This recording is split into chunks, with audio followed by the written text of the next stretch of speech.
पेशाब करके आ रहा है, हाथ नहीं धो रहा, वो शवरमा जो काट रहा है, जो पेशाब करके, हमें क्या पता है इसने क्या किया, इसने इस्तंजा किया, हाथ धोए नहीं धोए, सर ढका हुआ नहीं ढका हुआ, ये सारे खाने बच्चे बाहर के तो खा रहे हैं। बगैर बिस्मिल्लाह पढ़े छुरियां चलाते हैं, जो वलीमों में मुर्गियां है ना, वो बगैर बिस्मिल्लाह पढ़े हैं। जो अल्लाह वाले लोग हैं वो घर से खाना लेके जाते हैं, भाई बगैर जिक्र वाला खाना है ये। जब भी तो बच्चे जो है बदतमीज हो रहे हैं, जो शादियों के अंदर खाना खाया जा रहा है, जितने होटलों में मिल रहे हैं। पिज्जा मैंने खाने किया, मैंने कहा कौन है, बोले अंदर एलन बना रहा है। मैंने एलन, मैंने कौन बना रहा खाना, मेरे बच्चों के कान खड़े हो गए। मैंने तुम कौन हो, कहने लगा पीटर। अबे तो ये जो इनके हाथों जब खाओगे क्या आएगा तुम्हारे अंदर असर। पिज्जा खाने गया था अभी हैदरी की तरफ, तो इत्तेफाक से मैंने नाम पूछ लिया, तो एलन, पीटर, जोसेफ, ये सब किचन में काम कर रहे हैं। भाई कोई पूछने वाला नहीं है कि अंदर से बना के प्रोडक्ट क्या दे रहे हो। मैं 1500-1400 रुपए दे रहा हूं अपने बच्चों के, तो मैं कोई अच्छी चीज खिलाऊंगा ना भाई।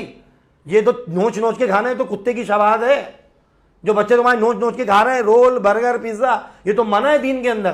तो कहते हैं हाथ से ऐसे खाओ, किसी ने मना किया आज तक? नहीं, जाके 14 में कुत्ते की तरह नोच रहे हो, ऐसे करो, ऐसे नोच दिया। इवन के केला भी तोड़ के खाना सुन्नत है। कौन समझाएगा इस मीडिया को? ये जो मीडिया है इसको इस्तेमाल करो, सही चीजें भी पहुंचाओ। हमारी नस्ल तबाह हो रही है भाई, हमारे घर के बच्चे तबाह हो रहे हैं। मजाक भी करो, हर चीज का एक वक्त है, नमाज का, खाने का, रोजे का। अल्लाह ने महीने रखे हैं, मुहर्रम, रमजान। इसी तरह अपनी जिंदगियों के अंदर भी एक टाइम रखो हर चीज का।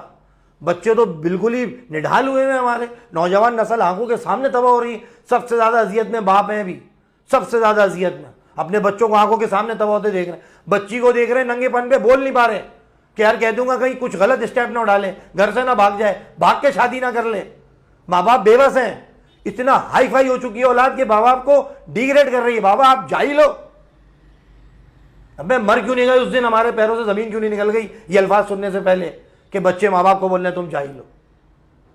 पहले भी माँ बाप थे लेकिन उनकी इज्जत होती थी, आंखें नीचे होती थी, बाप रोड पे मारता था, मजाले बच्चा पलट के कुछ कहते। अब मुझे वो बाप दिखा दो जो होटल पे जाके बच्चे को मार के घर भेज दे। वो सिर्फ बच्चा बोलेगा जा रहा हो, आ रहा हूं ना, पहुंचो घर, यहाँ आ गए, फिर अम्मा को बोले मेरे दोस्तों में आ गए, मना करो इनको, सटिया आ गए। ये अल्फाज है आम, 80% घरों में ये भाई आम अल्फाज बता रहा हूं जो बच्चे कह रहे हैं अपने बापों को, नौजवान नस्ल। तो ये मेरी गुजारिश है, खुदारा गुड़ ना दो गुड़ जैसी बात करो, बड़ों की इज्जत करो। जिसने की बेहयाई वो तबाह हो गया भाई। सलूक और आजिज़ी लाओ, बड़ों की इज्जत करो, इंशाअल्लाह अल्लाह आपको कामयाब करेगा।